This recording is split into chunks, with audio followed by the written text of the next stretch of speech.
क्योंकि जिस तादाद में वोट चोरी हो रही है और जितने सालों से वोट चोरी हो रही है, चोरी नहीं मैं तो कहूंगी डकैती जो कर रहे हैं, क्योंकि कहीं ना कहीं दाल में कुछ काला नहीं, दाल ही पूरी काली पकाई जा रही है। महाराष्ट्र में 5 महीने के अंदर 1 करोड़ वोटर्स ऐड हो जाते हैं कि जनता की आवाज इसलिए नहीं सुनी जा रही है क्योंकि जनता के वोट की कोई कीमत नहीं है। आज मधुबनी जिला के सिजोलिया में बहुत बड़ा महारैली हुई।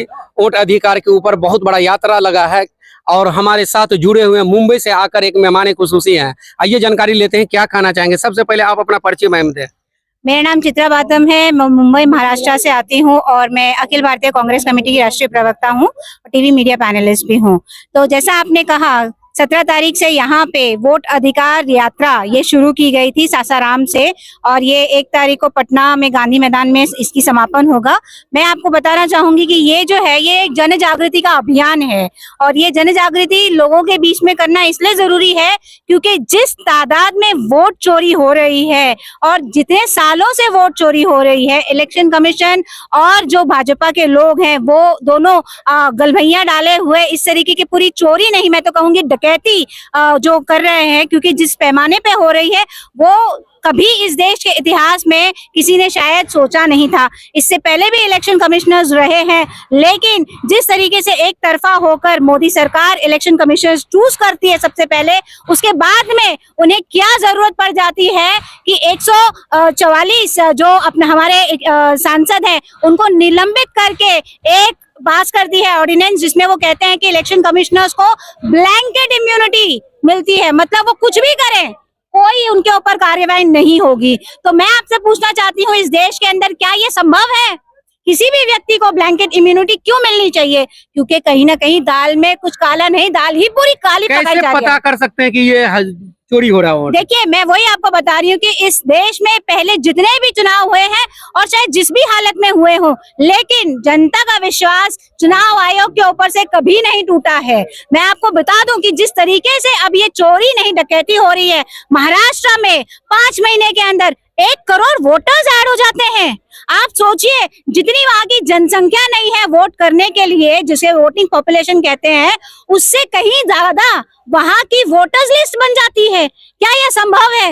मतलब खूब से बना देते हैं, खुद बना देते हैं।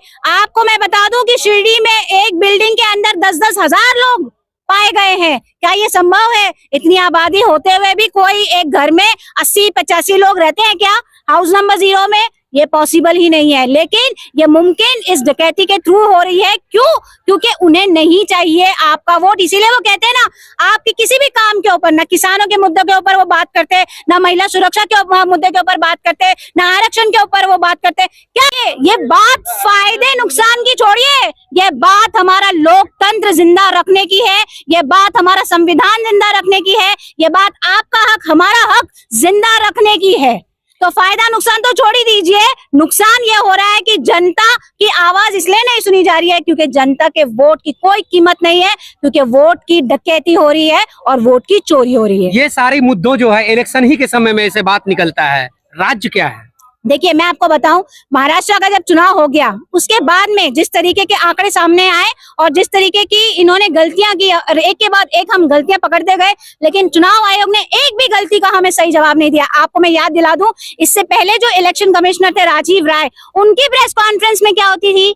शेरो शायरियां होती थी। तो मैं आपको बता दूं कि जब हम एक एक करके चीजों को हमने रिसर्च किया, जब राहुल जी और उनकी टीम ने इलेक्शन कमीशन से वोटर्स लिस्ट मांगी, मैं आपको बताऊं 7 फीट 8 फीट लंबी इनकी वोटर्स लिस्ट, चला कि ये तो कितना बड़ा डकैती इन्होंने किया हुआ है।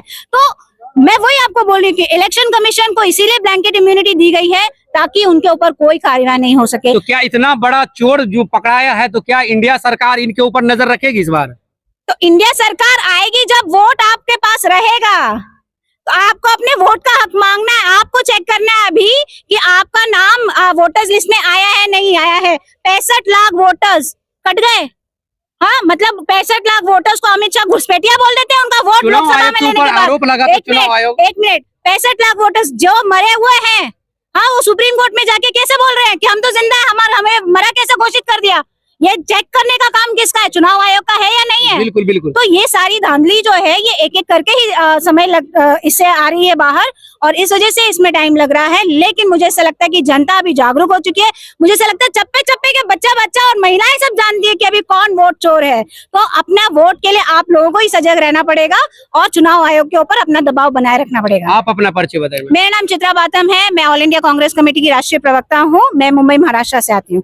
शुक्रिया। धन्यवाद। अपना परिचय दीजिए। मैं राजेश्वरी पटेल, पिछड़ा विभाग, उत्तर प्रदेश से आप आ गए? इलाहाबाद की रहने वाली हूँ जी। मधुबनी में आप आए, कैसा महसूस हो रहा है पहले बताएं? देखिए, बिहार की धरती पे पैर रखते ही एक अलग सा फील हुआ कि हमारे महात्मा गांधी जी ने चंपारण से ही उन्होंने शुरुआत किया था युद्ध के लिए, जीत के लिए। उन्होंने जो अंग्रेजों के खिलाफ लड़ाई लड़ी, वहीं से उन्होंने शुरुआत किया था। तो हमें भी मतलब ये जोश मिलता है कि इन लूटखोरों के खिलाफ हमें जो लड़ाई लड़नी है, ये धरती से अच्छी कोई धरती ही नहीं है। मधुबनी तो वैसे भी इतना सुंदर, इसका नाम ही है, उसके प्रिंटिंग हमारे यूपी के लोग बहुत पसंद करते हैं। मेरे बच्चे फोन कर रहे हैं, मम्मी पेंटिंग और कपड़े कुछ जरूर लेके आना मधुबनी से। तो ये आपका बिहार तो बहुत ही सुंदर है, बहुत ही अच्छा है, लेकिन जिम्मेदारी थोड़ा आप पर भी बनती है और हमारी जनता पर बनती है कि हमारे संविधान को बचाना कैसे है। आप अपना परिचय बता दीजिए। मैं राजेश्वरी पटेल, शुक्रिया इलाहाबाद मैम। से। Thank you.